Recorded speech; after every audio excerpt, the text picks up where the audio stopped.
Coming up today on Issues in Education, the business of universities. Is it possible to make education fit the bottom line? We talk with former CEO Al Dunlap about that issue, plus his efforts to help students prepare for careers in the business world.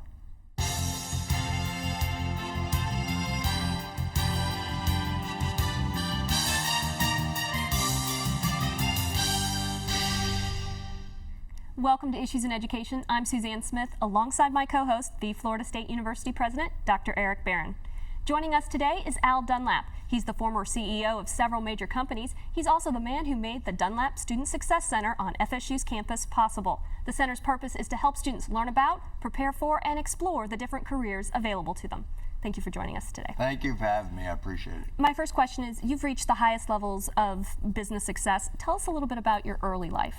You know, it's very interesting that I did arrive where I arrived. I was born a very poor kid, but with a very sense of commitment. And I got a scholarship, went to West Point, served in the military, went out, got on a training program and learned about industry, then got a series of executive jobs, and then ultimately got global experience. So, give us a sense of the magnitude of what you managed. What do you view as sort of the pinnacle? Well, I think the actual pinnacle was Scott Paper. Scott Paper was one of America's largest corporations. When I arrived there, its future was very much in doubt. And in 2 years, we added $6.5 billion of value to the company, did the first joint venture of a consumer products company in China, and then I merged it with Kimberly-Clark, creating the second largest consumer products company in America. So I've always taken great pride in Scott. What was your philosophy of business? My philosophy of business, you're in business to make money for the shareholders who take all the risk. And I think business is a very serious undertaking. And if you're not willing to commit yourself, you shouldn't be involved. But I think it's a lot simpler than people want to make it. So you had in your book, which I enjoyed thoroughly, Mean Business. It's really a guide to make bad companies good and good companies great. You had sort of 4 guideposts that were there. Could you just describe those a little bit? Sure, I'd be happy to. The number one thing, you have to get the right management. You have to surround yourself with people you can trust, who you know will do the right thing. You also have to what I call pinch pennies. If you don't control your cost, you will fail. You have to control cost. And then you have to decide, what business am I in? And you've got to focus on what I call the core business and not let yourself be diffused with many other activities. And then, of course, you need a strategy. You need a short-term strategy to get things turned around. And then you need a longer-term strategy. Where am I going to go? If one of the strategies are missing, you will fail. So, you know, one of the things that's so interesting today is this notion that higher education needs to be run more like a business, more with a thought on how it is that you use dollars efficiently, how it is that you produce your product, which is an educated population. And so I think it might be fun to try to look at your 4 guideposts and see whether they apply to a modern university. So just to get that started, your book describes getting the right management team. What did you look for? Well, that's a very good point you're raising. I also believe that education is a big business and must be run as a business to succeed, otherwise it will fail. In the people you get around you in education, like any other business, there got to be people who have overall executive ability. They don't have to be the best history teacher or the best business school teacher. They have to be people that have financial ability, executive ability, strategic ability, and leadership. So you need to pull together that type of team, and they shouldn't be unduly influenced by politics. Now, just to add one piece, one of the other things that I remember reading is that you didn't accept no too many times. If someone says, no, we can't do it that way. No, we've never done it that way. We can't do that way. You kind of had an adverse reaction. Yes, it's very interesting. My attitude was, if you're telling me all the things you can't do, I really don't need you. You are just an extra cost. I'm a great believer. There's only one barrier in life you can't get over, the one you put there. You know, when I went to West Point, they had 3 answers, and they apply to business too. Yes, sir, no, excuse, sir. That's definitely a way of handling the situation. It is. Universities have a shared governance model because faculty keep the flame of knowledge going and quality in so many diverse areas that a lot of management don't necessarily know, or as you said, don't necessarily need to be the best history teacher. Management is where you're concerned about. Do you think that has an impact on the characteristics of good university managers, the so many diverse areas that management can't know about? And shared governance is not exactly the way a corporation works. No, I think you both raise excellent points. I think when it comes to knowing all about what you're running, I've run a major television network in Australia. I've run paper companies, consumer products companies, and many of them I certainly was not an expert, but I would know enough to pick the right people, delegate, and follow up. Too often we think everybody that works for us has to be an expert in the industry. They do not. They have to be good executives. So let's switch to pinch pennies for a minute. So we're all about pinching pennies here. we pinch a lot of pennies, but is what you're talking about paying people as little as you can and still keep them on the payroll, or are you thinking about something else? I'm thinking about something else. My belief always was, if I'm going to pay a person a very low salary, they're obviously not doing a good job, I'm going to fire them. I believe you should pay for performance. If someone is doing a good job, pay them. Merge departments together, merge activities, give people more responsibilities, and therefore you can afford to pay them more. And a good performing executive is the best buy you're ever going to get. You know, and if you don't mind, one of the other things I remember about you, I don't remember it was in the book or whether I just heard it, Pan Am was one company that was offered to you, and spectacular building, and you walked in and knew something was wrong right away. It's very interesting. We were going to acquire Pan Am, and I went into the building, marvelous building, the heart of New York, and there really wasn't anybody working there. And they had all their opulence, and nothing was happening. I remember one day one of the Pan Am captains called in, and he says, I have a problem. I'm here at Kennedy, I've been flying all week, and I have no passengers. And they said, well, we always have a problem with these Pan Am captains. So I said to one of my executives, go out to Kennedy, find out what's happening. He came back and he said, the flight somehow fell out of the computer. The captain's been flying all week with no passengers. But it was a debacle because here was this once fabulous airline that lost its way. And you know, I'm very much against big headquarters. The only reason you have a big headquarters is to stroke the ego of the CEO. I'm a great believer in small headquarters with people concentrating on their job. So if you don't mind me quoting a statistic, U.S. News and World Report ranks us 47th among public, ranks us just above 100 in all universities in the country. Our financial resources are 209th. To me, that's a very efficient organization to be able to have that biggest disparity. But if I'm wandering around looking to pinch pennies and you're taking your perspective, have done this in many corporations, where did you look? Well, in the first place, the statistics that you quote are very admirable and a tribute to the university. In the second place, I'm a great believer of merging departments together. I found that you get a lot of duplication in any type of a business. Merge the departments together, and again, give the people more responsibility and cut staffs. Many members of staff, their biggest function is to send a memo to another member of staff. Now, if they read them, it'd be okay, but they don't read them. How do you know when you've reached the point where you've cut just enough or not enough? That's an excellent question. I think because you have a strategic direction, you know what you want to accomplish. And you'll get to a point and you'll say, I now have the team, I have the facilities to get me to my strategic plan, the first-year plan, and then you have a 5-year plan.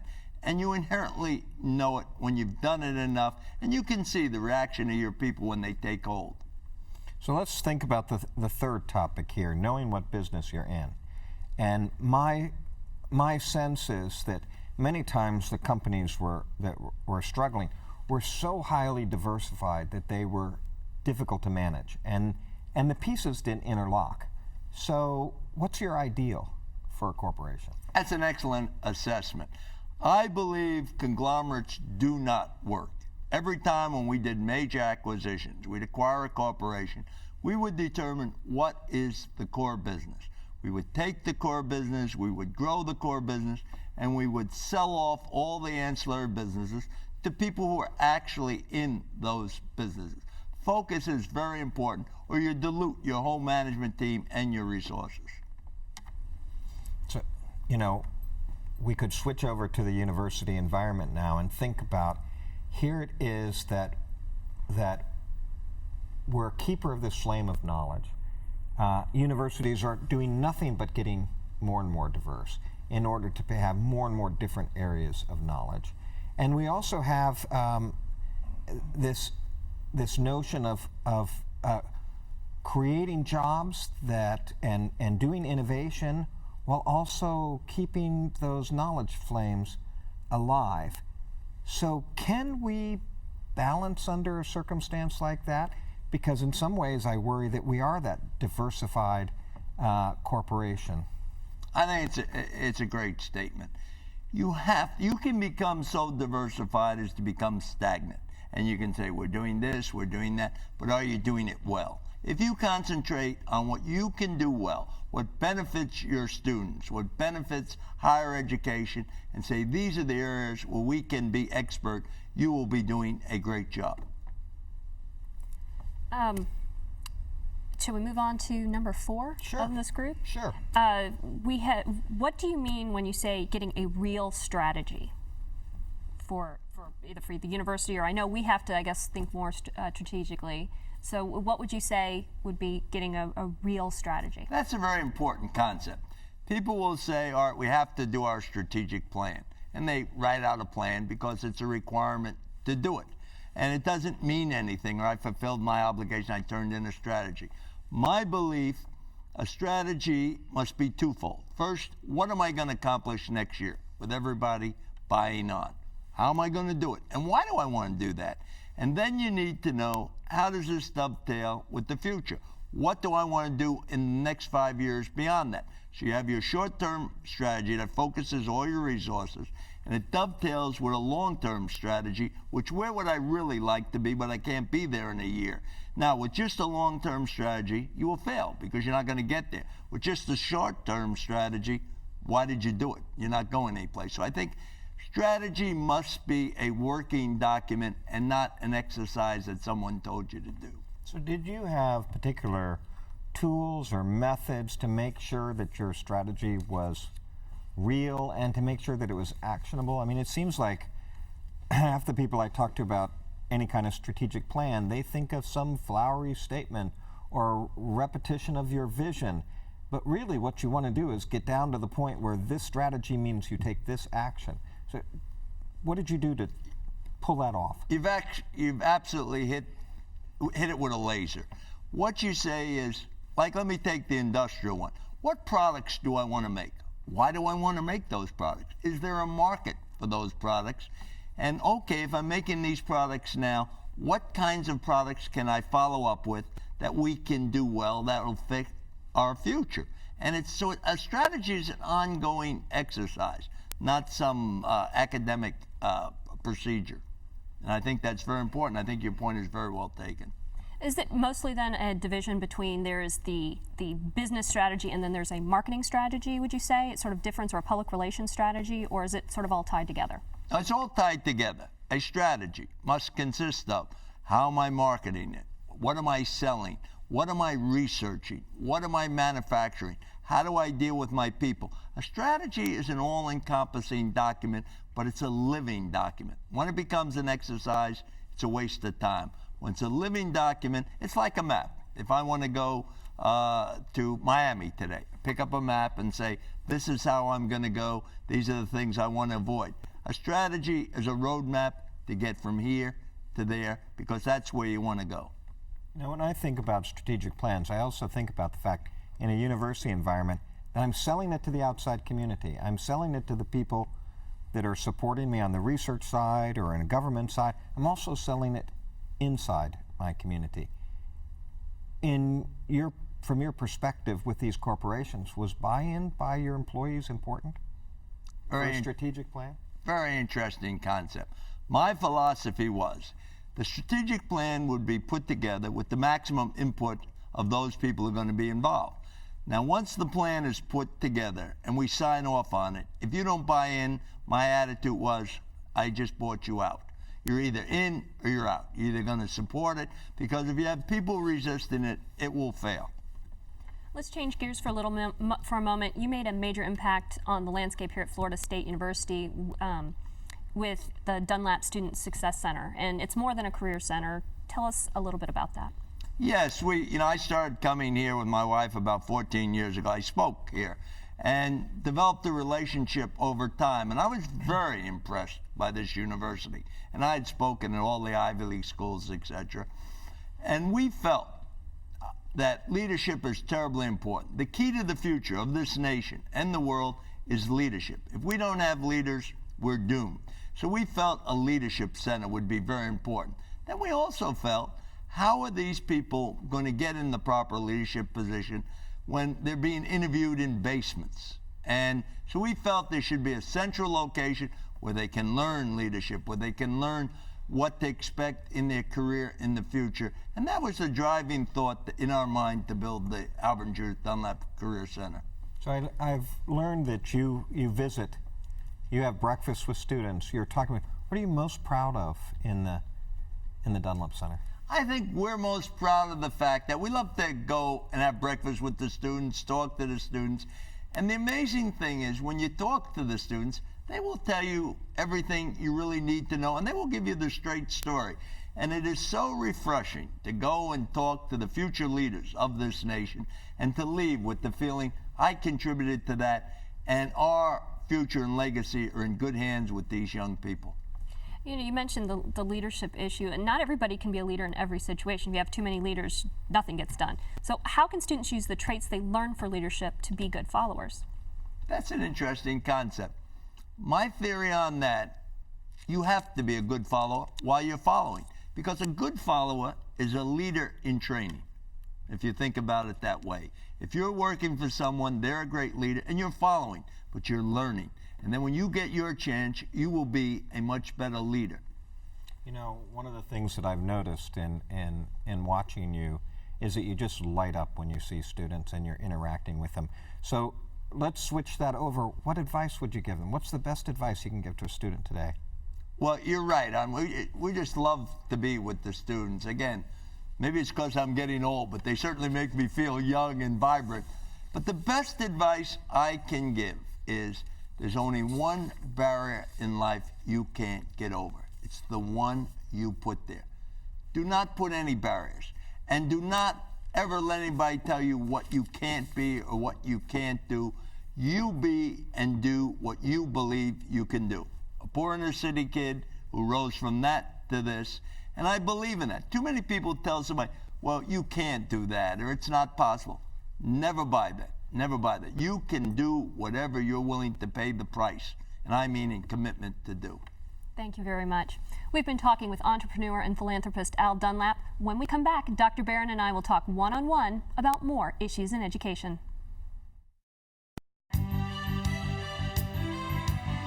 This is not a university presidency. This is the opportunity to take the Florida State University to the next level. We're attracting a student body that can go off and do great things. I like to get the job done. That's really what I'm about.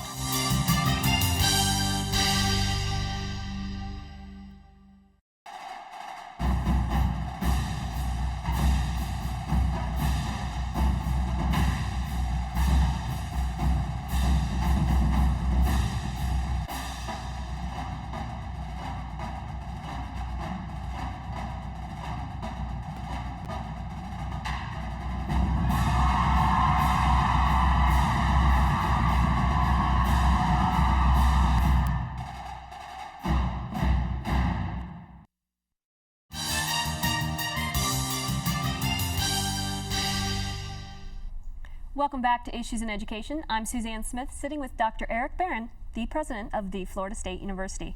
Dr. Barron, we've been talking with Al Dunlap about one of the things he's been talking about is strategy. What is your long-term and short-term strategies? You mentioned that being very important. Okay, well, first of all, we've had this period of budget contraction that's been very, very tough. And I think that what happens when that occurs is people start to hunker down. They start to be concerned about protecting them and what's around them. And so not only do we have to stabilize the budget so that that's not there, but we have to have people starting to think about the future. Because the economies, we're going to come out of this. And we're either going to come out of it strong, knowing where we want to go and how we want to, and what we want to do, or we're going to all of a sudden realize that, okay, we can start thinking again. So now's the time to start thinking. So that's a key part of the short-term strategy. And already then we're developing a longer-term strategy, among other things, the big ideas that become transformative for the university. And I'll just give you one example. We have groups of programs that are related to people's aging. And one of the things that you really want out of life is to age successfully as an active person, physically and mentally.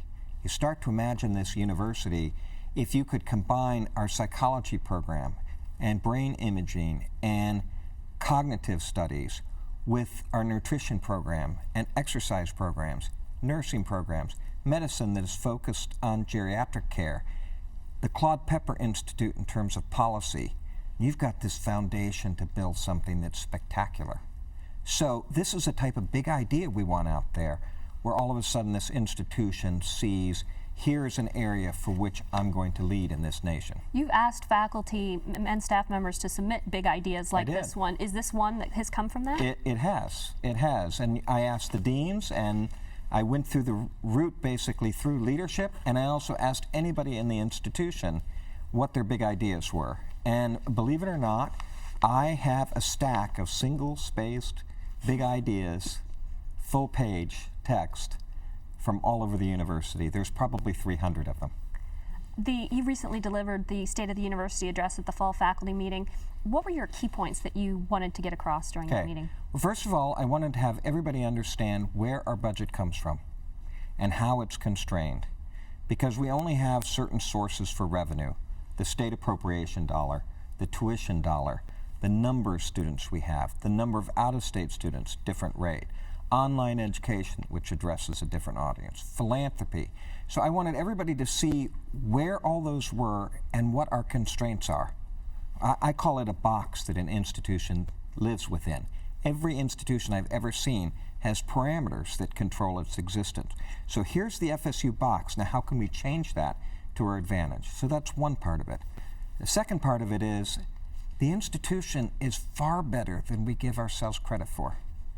And we need to be able to see just how good we are. Now, one of the ways you do that is you start showing your appreciation for talented individuals and what they're doing. And so I picked one area of what I call creativity and innovation, patents. Another area which is service to the community, when are our faculty on editorial boards or editors? They're the keeper of the flame of quality in peer-reviewed literature. Mm-hmm. And who's being named as a fellow, which is a compliment from their discipline. And we also honored the art faculty who are displaying in Turnbell. So I wanted this to be a celebration of some of our successes.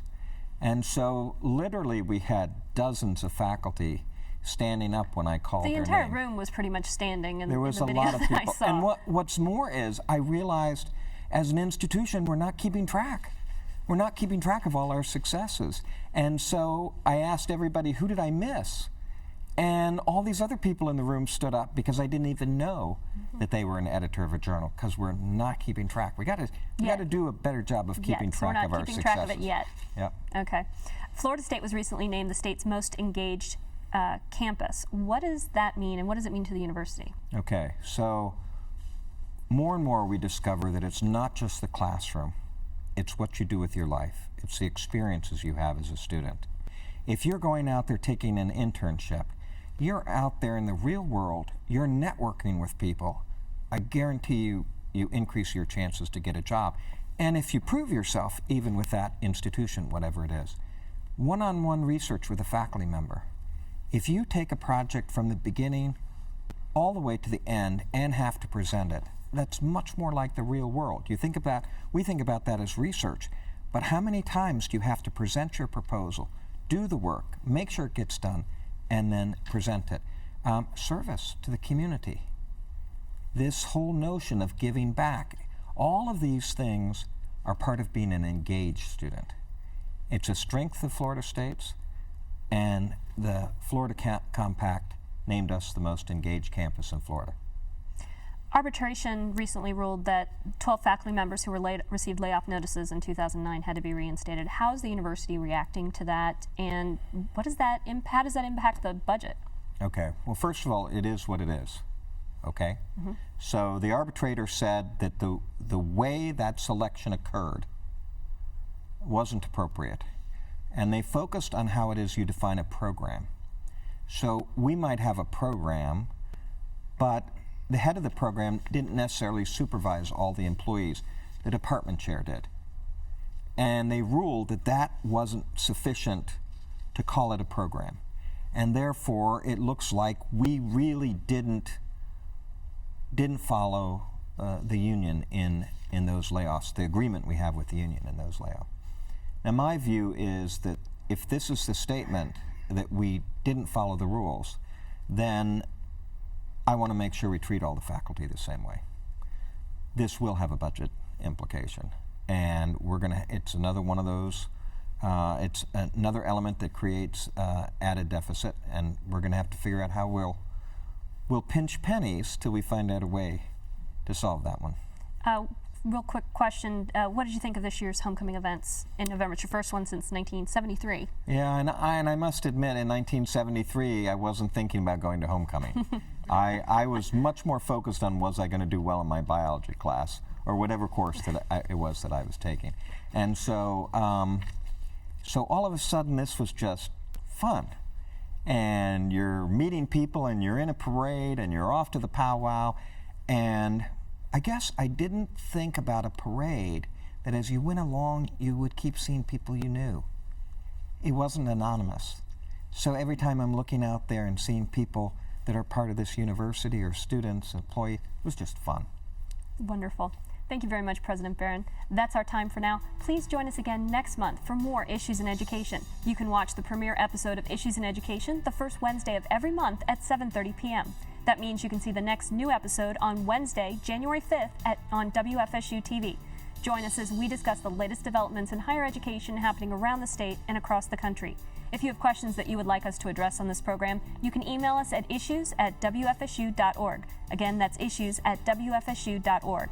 If you would like to see past episodes of Issues in Education, head to the President's website at president.fsu.edu. I'm Suzanne Smith with Florida State University President Dr. Eric Barron for Issues in Education.